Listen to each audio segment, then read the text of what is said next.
The Chiefs escape another divisional battle between the Los Angeles Chargers, this time on Sunday Night Football. It's 19-17. Patrick Mahomes running for his life, getting sacked multiple times. But what we saw in this game, a little bit of growth, right? From one, Xavier Worthy. We saw the development of that connection, how they're using him in different ways. But what I want to talk about in this game, from this game, and how it's going to project going forward is some of the things, like we just said, talking about Patrick Mahomes running for his life.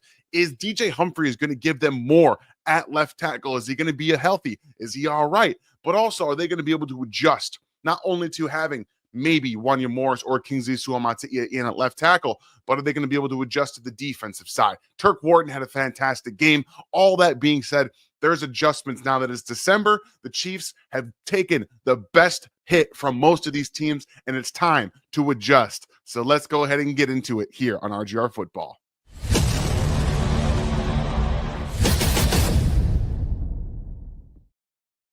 Welcome in, everybody. My name is Daniel Harms, senior film analyst, and today we are going to dive into the tape from the Los Angeles Chargers game against the Chiefs on Sunday Night Football and talk about the adjustments that were made in game, not only on the Chiefs side, but on the Chargers offensive side against the defense, where they found success and how the Chiefs can battle that going forward, but taking everything that they've learned and making those adjustments in season. If you guys are new to the channel, please hit that sub button right now. We are going to dive into the tape, and if I do a good job, you guys learn something, if you like what you see, please don't be afraid to hit that like button while we're watching the video. So let's go ahead and, like I said, dive in.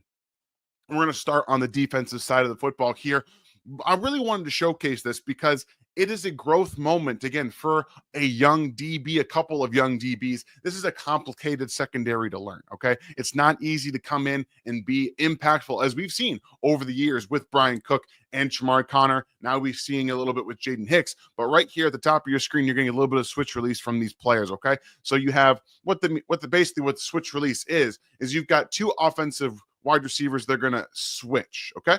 Where they are lined up, they're going to end up motioning the outside receiver down, and then they're taking routes on different paths. You have to be able to trade off in this situation. So look where we got here. Motion down from Josh Palmer, and then we get that switch release here, and then underneath. And they do a good job of communicating again. You're going to see they communicate. He's going to take down. Shamari Connor's going to take down right there. And Josh Williams is going to back out with Quentin Johnston. And this is exactly where we get the eyes from the quarterback. He wants this. Obviously, both Josh Williams and Shamari Connor have been susceptible in this season. Not just maybe this season, but in the past. They want this. He wants this look, right? So he's going to look there initially, but that is going to be unavailable to him. So as he's getting to the middle of the field, okay, eyes here first. Where's that safety going? Oh, he's going back to the middle. All right, fine. We're going to look to that side again now. Eyes to the two-man concept on the left side that I want, and we're going to go through it, but they switch off. And it's not available to him on this 3rd and 10, forcing a check down where we see Trent McDuffie, who was all over the place in this football game, everywhere, all the time. But I like this because, one, it speeds up the quarterback, right? They're going to have a 6-man pressure. The Chiefs are bringing both Nick Bolton and Justin Reed off right here up the middle. So you got 6 players. They're going to actually do a really good job of picking this up and giving Herbert that initial time. He's going to have a pocket right here. Running back's going to come pass protect. But all in all, you're going to get some pressure just feeling that pocket collapse, because even though all of everything right here is picked up, like I said, it's picked up right here, you have all of the different things coming into pressure, right? That just shows you that that's what they want to do, right? They want to be able to collapse that pocket a little bit, force the ball out. So really wanted to showcase those two young players, giving the Chiefs a little bit of something they didn't have. Not saying they were perfect in this game. We know Shamari Connor was picked on a little bit against the pass. He was also picked on a little bit against the run, which we're going to get to. Josh Williams had his own fair share of struggles in this football game as well, mostly with communication. That's what I've noticed being the big limiting factor here from the Chiefs defense in the secondary, the youth and maybe the inexperience. But overall, you see some of that come into with miscommunication problems. So, and then we have a Turk Wharton sack. This is one of the more impact plays that we saw from Turk Wharton in recent memory, but I want you to pay attention to the formation, right? They've got 3 defensive linemen.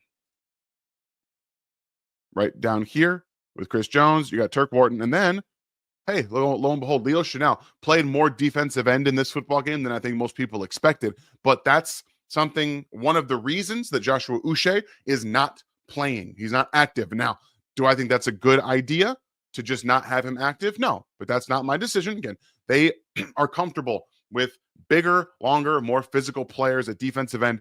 So the fact that they traded for him makes little to no sense to me, but here we are.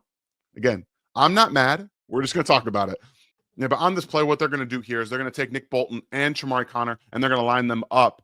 We're showing a little bit of pressure, okay? They want to have this offensive line feel like they're going to come and bring that blitz, right? Bring it off the right-hand side. So maybe if they're lucky, the Chiefs can get the Chargers to shift their pass protection off to the right a little bit. Maybe you get Chris Jones on a one-on-one situation, but that's what they do here. They fake like they're going to do that, and then they back both Shamari Connor and Nick Bolton out. They rotate to that too high front, which you see right here, and they just go to a pretty much a straight cover two. So you got two high safeties. You got this is Justin Reed underneath, and then you have Drew Tranquil and Nick Bolton in their flats or underneath right there as well, and then Josh Williams on the bottom of your screen carrying Quentin Johnston deep. And then they have a little bit of a mesh concept underneath right here. The Chargers are coming around here, and then you get that kind of mesh concept right there with an underneath defender, or excuse me, a wide receiver right here, or tight end coming up to the middle of the field. And we see the Chiefs run this a lot too. So the Chiefs did a good job here picking this up right there. Boom, there's nobody open. So we look right here and we see nobody is available. Not one person is open for Justin Herbert to be able to get this football out to. So that's where you see him get a little bit of pressure up on his right hand or his left-hand side. And then here's Turk Wharton waiting in the wings to bring you down to the ground. So overall, I think Turk Wharton had an impactful game. Was he winning a ton up front and just kind of being a wrecking ball? No, he was cleaning up a couple of sacks. Like I said, the next one we're gonna see that as well. But those adjustments that needed to be made for the Chargers in the second half of the game happened. They did, and it wasn't great for the Chiefs specifically on the ground. Now, the very first play that I saw where they were very impactful was not matching nickel personnel. So right here, again, you have some heavier personnel, right? Like I said, right here, you've got some heavier personnel. Left-hand side of the offensive line, you have two tight ends, and the Chiefs are in their nickel. So if you're in nickel, we're going to run at you because that's what these Los Angeles Chargers are. They're going to run the football, and they're going to run pin pull, which is effective against this type of defense right now. The way that they can, again, power through. When you run that pin pull, you add more layers to your run game, and you add more layers to the left-hand side. So right here, again, what I mean by pin pull, because we don't see it a ton. The Chiefs do not run pin pull, and it's mostly because the players that they have right now and really the run scheme is not designed to run it. Excuse me, but you have the left guard and the center are going to pull around. Okay, so you get two pullers here, and everyone else is pretty much blocking down. So what we call pinning. Okay, they're going to pin this side of the defense down, and then they're going to bring more bodies around to that side. And again, the Chiefs are in there. I keep switching colors. The pin down there. Okay, and then they're going to pull around. And then the Chiefs are in nickel personnel, which, again, Shamari Connor, for everything that he is a DB. He is not going to help you a ton in the run game in this type of place, okay? He was pretty good against the Atlanta Falcons earlier in the season. And when you're in, maybe 11 personnel, a lighter personnel, he can help you a bit more in the run game. But again, here comes the pin pull. The Chargers do, again, a really good job attacking outside. Now, we know this has been a little bit of a problem of FAU. They take advantage of the fact that he wasn't getting off the ball quickly enough because realistically, if FAU comes downhill and blows this up right here, he gets in the way of those pullers, what do you think happens? Play probably doesn't get very far, but he's laid off the ball and they can get down on that block right there. And so here come the Chargers again. Here's that left guard. Here comes the center. And look who's coming to block good old Shamari Connor. An offensive lineman, that's not a great matchup that you want. Honestly, Nick Bolton does a really good job of using leverage and defensive leverage to get off the block, which is something he's not very good at. He's much better at, getting into gaps and striking downhill quickly. This was a good job, again, using the momentum of the offensive player right here to, again, he wants to block him here. So he sidesteps him around, but they still get 8 yards on this play. And that's what the Chargers wanted to do. They don't need explosive players. They don't need explosive plays in the run game. They needed to be impactful because the Chiefs matched their heavy personnel early in the game, and they were just running the football at high rates. Okay. So that first one, they were in heavy personnel, but the majority of the time they ran the football in the second half, it was under center from 11 personnel, and it was successful. 7, 8, 6 yards at a clip. Sometimes you get a bigger play like they did right here. This is a really nice design from the Chargers. And again, out of 11 personnel, you get a big play based off of what the defense is showing you. So this was an adjustment to what the Chiefs were doing and matching personnel. Again, going nickel against 11 lighter personnel. And this was what they did here. They're going to bring a little bit of motion to the fold here. They're going to motion Quentin Johnston down quickly, but he's actually going in an orbit around the offense, and they're going to hold the backside, honestly, the play side DB Najee Johnson to the outside. He has to stay there. He cannot come down against the run because of the threat of giving this football to Quentin Johnston on the end around. So one, that takes him away. And the Chiefs, again, like I said, they are in nickel personnel on defense. So you have now basically one linebacker in the middle of the field because they have brought down Drew Tranquil to the opposite side here, who is going to come downhill. He's going to play against the run. That's exactly what they want. They want to pull him away from the middle of the field because they can attack there. And Nick Bolton, like I said earlier, he's good at attacking downhill quickly, right? That's what he likes to do. That's what he wants to do. So just in your mind's eye, before we even run through the play again, what do you think this shows you? It shows you exactly what the Chargers want.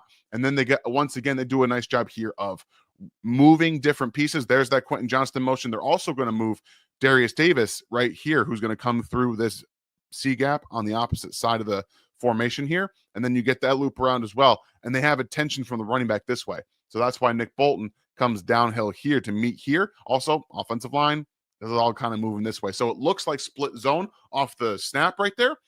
And it looks like it's coming that way, and they go the opposite way with it. So it's almost like this split zone counter, but it's a really fun way to get to it and open up this entire middle part of the defense right here. Look at this from the Chargers. So that was a really nice wrinkle that they put into their run game, and they got a 10-yard gain, and that's what they wanted to do. They wanted to bring the Chiefs into their 12 or their their nickel personnel and then attack them with different ways. Like this is just a really nice play. You get the defense moving in one direction, you add wrinkles to it with the end around motion there to hold Najee Johnson. You have the linebackers going into different spots.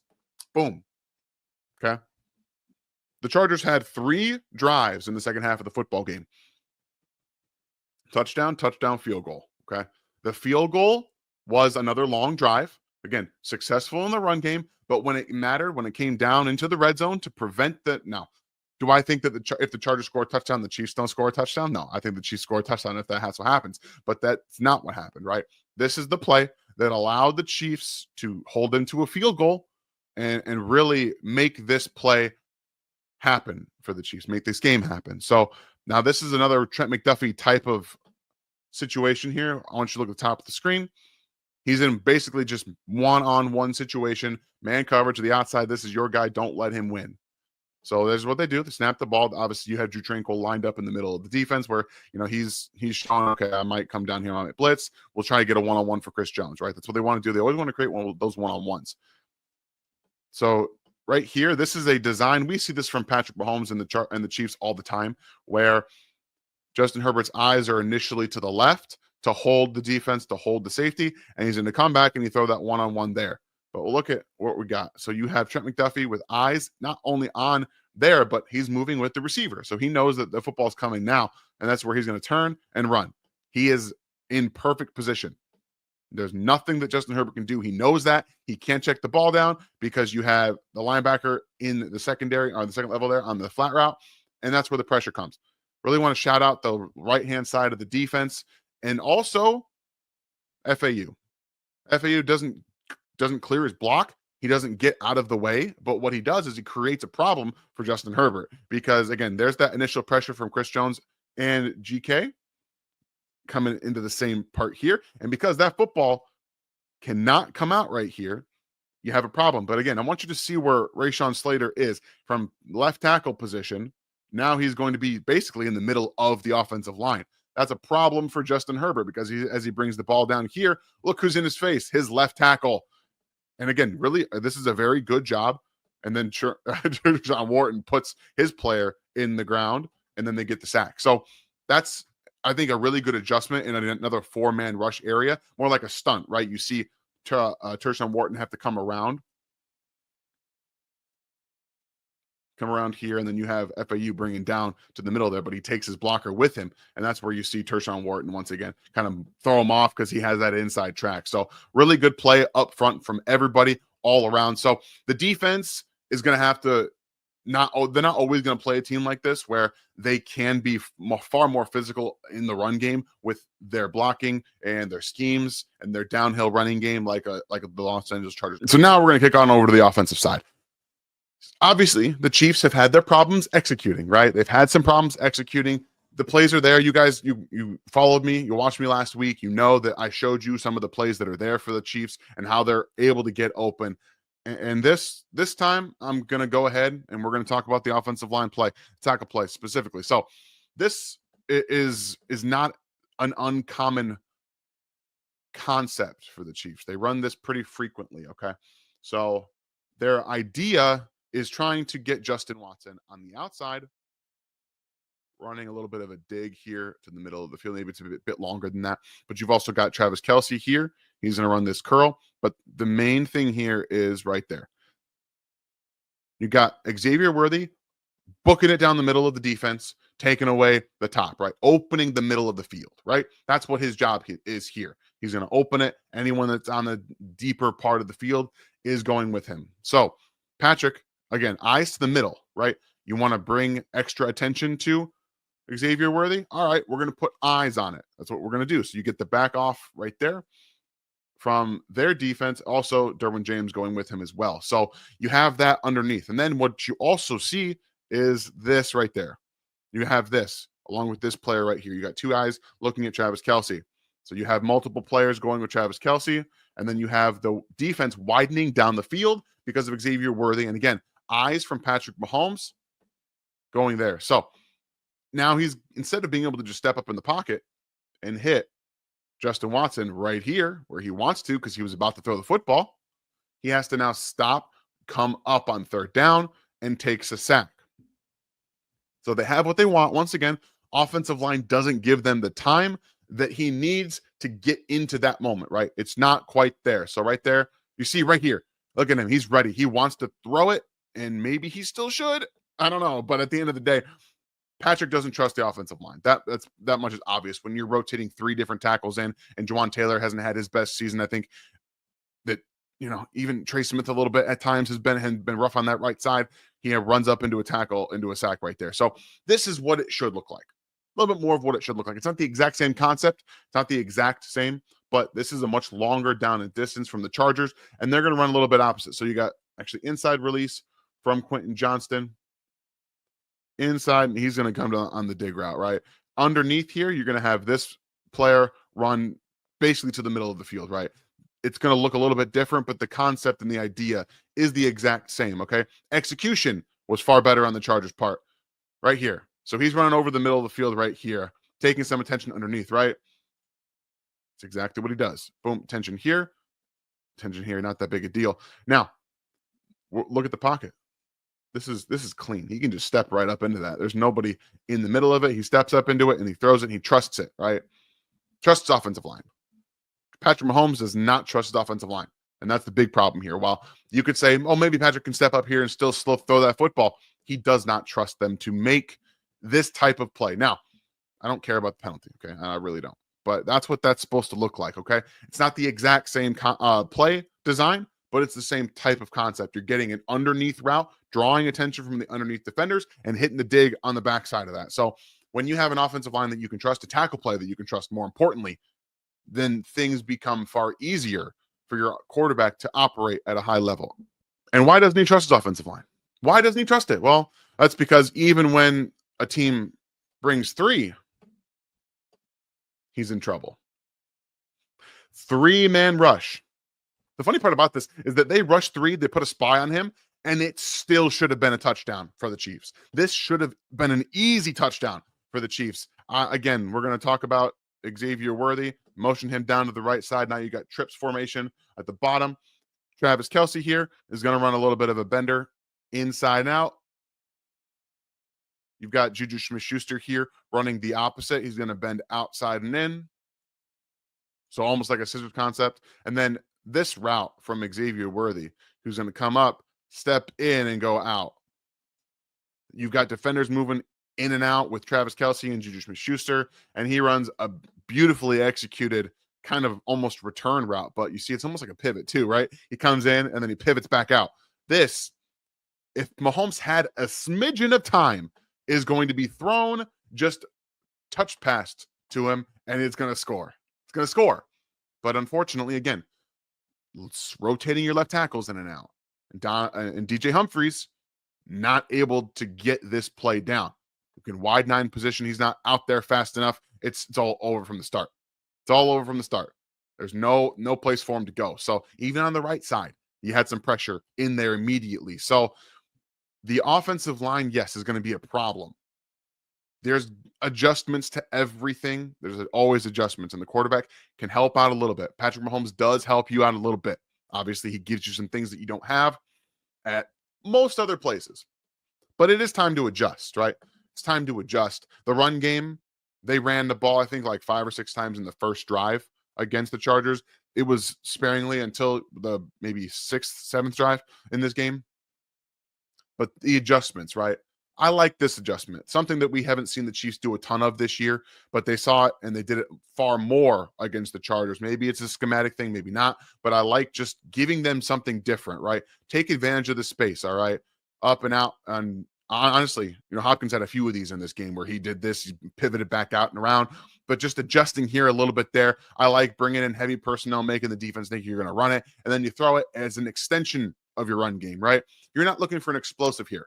This is just an adjustment to give you something on first down to bring back that short 2nd and 3. The main thing that the Chiefs are trying to do this season, because they don't have the connection with the deep ball, they don't have the explosives, they've got some injuries that they're dealing with, is create easy first downs. They don't care so much about the explosives. They are the best team in the NFL at creating and sustaining long drives. And how they do that is they get in the best 3rd down and distance in the NFL, and they convert at a very high level. This game against the Chargers, they did not do that at their peak. But what we saw in that first down throw to DeAndre Hopkins right there was creating a 2nd and 4.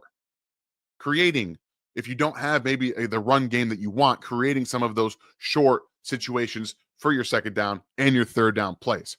And then this is the adjustment. Yes, I know it's a 2-minute drill. They're basically just cover 2 shell, and it's going to be basically just cover 2. But this is an adjustment that I think you're going to see. Now, Dan Orlovsky did a really good job breaking down that this is a trend across the NFL. Speeding things up, spreading everybody out, and going quicker and getting your matchups. Now, 12 personnel for the Chiefs is their best formation, is their best personnel package with Xavier Worthy, DeAndre Hopkins, Travis Kelce, Noah Gray, and this time it's Samaje Perine. He offers you a lot more as a pass catcher than you have right now. He can run routes, he can split outside, he can do what you want.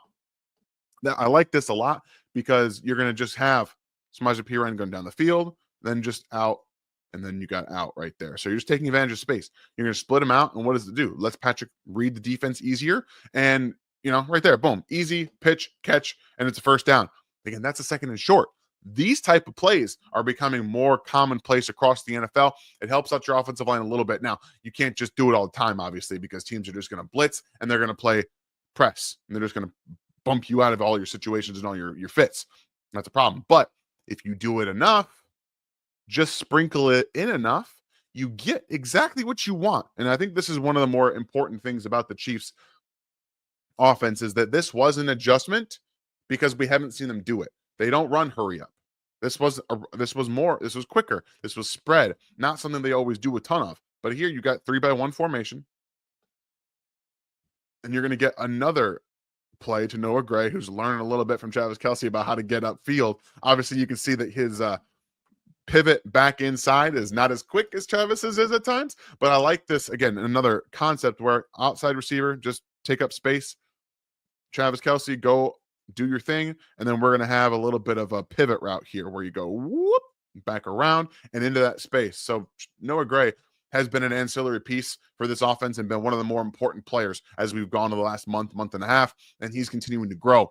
So the quick pace with which they are getting the ball out in these situations, along with spreading it out and actually taking advantage of space in the the defensive secondary, and being able to let Patrick have a little bit more trust, even though you got players like right there getting beat over the middle. Like, this is just can't be doing this, man. It's still the same problem with Trey Smith. It's the head down, a little bit of aggressiveness there. He's a little bit too head over his skis, as they say.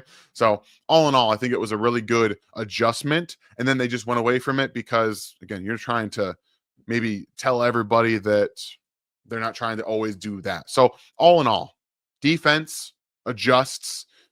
They're going to have some adjustment periods. Obviously, Steven Nelson's going to add a different wrinkle to the defense. We'll find out what that is when he's ready to go. And I imagine they're going to bring him along slowly. I don't think he's going to play for another week, a few weeks, if he is going to play until the playoffs. So defense obviously is getting better with George Karlaftis, and I think he's playing better. We see a little bit of some flashes from a little bit from FAU, more so from Tershawn Wharton.